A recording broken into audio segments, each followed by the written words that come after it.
నమస్కారం. బీఆర్‌కే భక్తి ఛానల్‌కి స్వాగతం. నేను మీ కీర్తి. ఈరోజు మనతో పాటు ఉన్నారు ప్రముఖ ఆధ్యాత్మికవేత్త, జ్యోతిష్య పండితులు బ్రహ్మశ్రీ నందిబట్ల శ్రీహరి శర్మ గురువుగారు మనతో పాటు ఉన్నారు.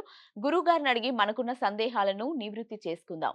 నమస్కారం గురువుగారు. వాగర్థావివ సంపృక్తౌ వాగర్థ ప్రతిపత్తయే జగతః పితరౌ వందే పార్వతీ పరమేశ్వరౌ ఆదిత్యాయ చ సోమాయ మంగళాయ బుధాయ చ గురు శుక్ర శనిభ్యశ్చ రాహవే కేతవే నమః.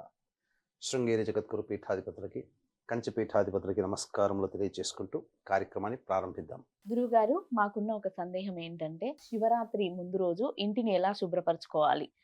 శివరాత్రి రోజు పాటించాల్సిన నియమాలేంటి? అనేది కొంచెం మాకు వివరించండి గురువుగారు. శివరాత్రి హ్మ్. మనకు ఈ నెల 26వ తారీఖు రోజున మనకు ఏర్పడుతుంది. హ్మ్. అయితే శివరాత్రి పూజా విధానము, శివరాత్రి వ్రత విధానాన్ని ఆచరించాలి అన్నప్పుడు ప్రతి మానవుడు కూడా వీక్షించేటువంటి బీఆర్కే భక్తి టీవీ ప్రేక్షకులు గమనించాల్సినటువంటిది, ఈ యొక్క మహాశివరాత్రి సందర్భంగా నియమ అనుసారాన్ని మనము చేసుకోగలిగేటువంటిది, మన చేతిలో ఉన్నటువంటిది, విధి విధానాన్ని శాస్త్ర ప్రకారము మనం గనక పాటించినట్లయితే తప్పకుండా పరమేశ్వరానుగ్రహాన్ని పొందినటువంటి వాళ్ళం అవుతాం. ఎందుకంటే శివాజ్ఞ లేనిదే చీమైనా కుట్టదు. కుట్టదంటారు. పరమేశ్వరుడి యొక్క అనుగ్రహం కలిగితే ఆ యొక్క మానవుడికి కలిగేటువంటి యోగము వర్ణించటానికి మనకు మాటలు చాలు. అవును గురు. అంటే ఒక సెకను శివానుగ్రహం అనేది లెక్క పెట్టుకుంటే ఆ హ్మ్. శకునులో 1000వ వంతు మన మీద పడ్డ ఆ శివుని అనుగ్రహం హ్మ్. మన తరతరాలు కూడా ఆనందంగా జీవించగలిగేటువంటి పరిస్థితులు అనేటువంటివి హ్మ్. మనకు కలుగుతాయి. హ్మ్. కాబట్టి 25వ తారీఖు రోజునే సాయంకాల ప్రదోష కాలము సమయం దాటిన తర్వాత నుంచి, అనగా సూర్యాస్తమయం దాటిన తర్వాత నుంచి హ్మ్. ఈ యొక్క శివరాత్రి వ్రత విధానం అనేటువంటిది ఆచరణలోకి వస్తుంది. ఓకే గురు. కాబట్టి చక్కగా ఆ రోజున సూర్యాస్తమయం అనగా ముందు రోజు కూడా హ్మ్. ధూమపానము, మద్యపానము, మాంసాహారము అవన్నీ కూడా నిషేధించాలి. హ్మ్. తర్వాత ముందు రోజు రాత్రి నేలపై, వీలుంటే నేలపై హ్మ్. పడుకోవాలి. ఓకే గురు. బ్రహ్మచర్య వ్రతాన్ని ఆచరించకూడదు. బ్రహ్మచర్య వ్రతాన్ని ఆచరించాలి. ఆచరించాలి. దాంపత్యం దాంపత్యం ఉండకూడదు. ఉండకూడదు. ఇక బ్రహ్మ ముహూర్త కాలంలోనే నిద్ర మేలుకోవాలి. అంటే సమయం 3-4 మధ్య కాలంలో నిద్ర మేల్కొని హ్మ్. 26వ తారీఖు తెల్లవారుజామున హ్మ్. కాలకృత్యాదులన్నీ తీర్చుకొని హ్మ్. చక్కగా అభ్యంగన స్నానము, చక్కగా పూర్తిగా ఆ! శిరస్నానం అనేటువంటిది చేయడం. తదనంతరం ఉదయిస్తున్నటువంటి సూర్యుడికి హ్మ్. నమస్కారం చేసుకొని సూర్యాష్టకం 6 సార్లు చదివి హ్మ్. అర్ఘ్యము అనేటువంటిది ఒక 3 సార్లో 11 సార్లు సూర్యునికి అర్ఘ్యం ఇవ్వాలి. హ్మ్. 4 గంటలకల్లా స్నానం చేసి ఉంటే హ్మ్. తెల్లవారుజామున బ్రహ్మముహూర్త కాలంలో ఇంట్లో పూజా మందిరంలో దీపారాధన చేసి హ్మ్. ఆ విధంగా శివ సహస్రనామ పారాయణం ఆ చేసుకోవాలి. బ్రహ్మముహూర్త కాలంలో, అనగా ఈ 4-6 మధ్య కాలంలో చేసుకోవాలి. చేసుకోవాలి. ఉదయిస్తున్నటువంటి సూర్యునికి ఇంతకుముందు చెప్పినటువంటి విధానంగా పాటించి హ్మ్. తదనంతరం ఆ యొక్క ఇంటినంతా కూడాను శుభ్రపరుచుకోవాలి. హ్మ్. చక్కగా ఎటువంటి బూజు, దుమ్ము, ధూళి లేకుండా. ఎందుకు అనంటే ఎత్ర శుచిః తత్ర దేవతాః. ఓకే. కాబట్టి ఎక్కడ శుచి, శుభ్రత ఉంటుందో అక్కడ దేవతలు ఆకర్షింపబడతారు. ఆకర్షింపబడతారు. కాబట్టి చక్కగా శుభ్రపరుచుకున్న తరువాత ఆ యొక్క ఇంటిని, ప్రధానంగా పూజా మందిరాన్ని హ్మ్. ఒక చక్కటి బకెట్ నీళ్ళల్లో హ్మ్. గోపంచకము, హ్మ్. అలాగే గళ్ళ ఉప్పు, పసుపు హ్మ్. మరియు గంగ తీర్థం, ఏదైనా నదీ తీర్థం, నదీ జలం అందులో వేసి హ్మ్. చక్కగా అదంతా కలియపెట్టి అప్పుడు ఒక చక్కటి బట్టతో ఇల్లంతా కూడా శుభ్రపరిస్తే హ్మ్. ఆ ఇంటిని ఆ ఆకర్షించుకున్నటువంటి నెగెటివ్ ఎనర్జీ ఏదైతే ఉంటుందో అదంతా కూడా ఆ విధానంతో నెగెటివ్ ఎనర్జీ వెళ్ళిపోతుంది. పోతుంది. దేవతా శక్తి రావడానికి మీకు వీలు ఆస్కారం ఉంటుంది. కలుగుతుంది. ఆ! ఆ తదనంతరం ఆ రోజంతా కూడాను ఉపవాస నియమాన్ని పాటించాలి. హ్మ్. మధ్యాహ్నం పూట విధిగా నిద్రపోకూడదు. ఎందుకంటే జాగారం చేస్తాం కదా! మధ్యాహ్నం నిద్రపోతే రాత్రి నిద్ర లేకుండా అవును ఉంటుందని గురువుగారు. చాలామంది మధ్యాహ్నం నిద్రపోతారు. నిద్రపోతారు.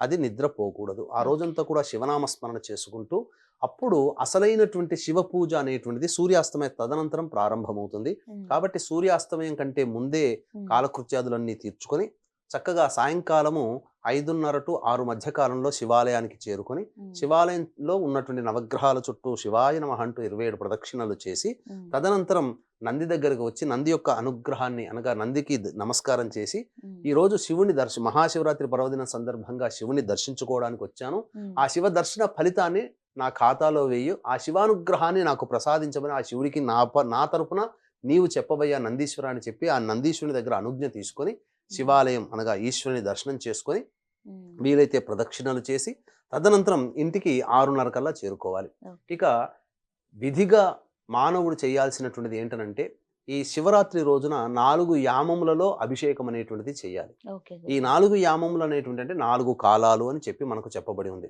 కాబట్టి శివరాత్రి రోజున సూర్యాస్తమయ తదనంతరం 4 కాలాలు అనేటువంటివి మనకు అభిషేకం చేయడానికి ఏర్పడబడినటువంటి సూచనలు. కావున 6:30 నుంచి 9 గంటల మధ్య కాలంలో శివుడికి మన ఇంట్లో తెచ్చిపెట్టుకున్నటువంటి అంగుష్ట ప్రమాణం అనగా బొటన వేలంత ప్రమాణంతో ఉన్నటువంటి శివలింగాన్ని తెచ్చుకొని లేదా పుట్టమన్నుతో చేసినటువంటి శివలింగాన్ని తెచ్చుకొని చక్కగా అభిషేకం చేసుకొని అర్చన చేసుకొని చేయవచ్చు.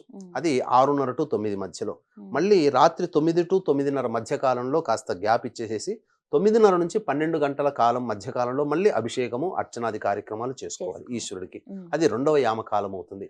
వీక్షించేటువంటి బీఆర్కే భక్తి టీవీ ప్రేక్షకులకి గమనిక, ఈ యొక్క మహాశివరాత్రి సందర్భంగా మహామహిమాన్వితమైనటువంటి కాశీ క్షేత్రంలో ఫిబ్రవరి 26 మరియు 28వ తేదీన జాతకరీత్యా కలుగు విద్య, వివాహ, ఉద్యోగ, దాంపత్య, సంతాన, అనారోగ్య సమస్యల నివారణకి సర్వదోష నివారణ పూజలు, హోమాలు, అలాగే గత జన్మ కర్మదోషాలు ఉంటే ఈ జన్మల్లో సమస్యలు అనేటువంటివి బాధిస్తాయి కాబట్టి కర్మదోష నివారణ తిలహోమాలతో పాటుగా ఈ 2025వ సంవత్సరం శని ప్రభావం అన్ని రాశుల వారికి ఉంది కావున శనిదోష నివారణ తిలహోమాలు అనేటువంటివి పర్ హెడ్ 3,100 రూపాయలకి చేయించడం జరుగుతుంది. అలాగే శివరాత్రి రోజున రుద్రపారాయణాలు, అభిషేకాలు, 28వ తారీఖు అమావాస్య రోజున కాశీ క్షేత్రంలో సర్వదోష నివారణ హోమాది కార్యక్రమాలు అనేటివి చేయించడం జరుగుతుంది. అవకాశం ఉన్న వాళ్ళు కార్యక్రమ తదనంతరం కాంటాక్ట్ చేసి మీ గోత్రనామాలు నమోదు చేసుకోవచ్చు. అలాగే ఇక 9:30 నుంచి 12 గంటల వరకు 2వ కాలం అన్నాం కదమ్మా. మళ్ళీ మధ్యరాత్రి 12 to 12:30 వరకు ఉన్నటువంటిది బ్రేక్ చేసుకొని 12:30 నుంచి తెల్లవారుజామున 3 గంటల వరకు 3వ యామం అనగా 3వ కాలం. ఆ విధంగా అభిషేకము అర్చన మళ్ళీ శివుడికి చేసుకోవాలి. తదనంతరం 3:30 గంటల నుంచి తెల్లవారుజామున ఉదయంలో 6 గంటల వరకు ఈ విధంగా అభిషేకం అర్చన జరిపించిన తర్వాత కాలకృత్యాదులన్నీ తీర్చుకొని మళ్ళీ అవకాశం ఉంటే శివాలయానికి చేరుకొని శివ సందర్శనం చేసుకుని అక్కడ శివాలయంలో అభిషేకము అర్చన జరిపించుకొని ఇంటికి వచ్చిన తర్వాత ప్రధానంగా ఉపవాస వ్రత దీక్ష విరమణ అనేటువంటిది మానవుడు అనేటువంటి వాడు చెయ్యాలి.